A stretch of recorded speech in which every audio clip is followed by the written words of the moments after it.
Y por aquí tenemos un clima un poquito ya como de lluvia, con el sol templado de este lado.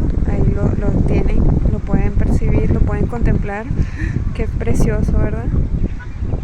Miren esa perfección allá al fondo con las nubes un poquito gris, los árboles, el viento, las personas haciendo ejercicio. La perfección, totalmente.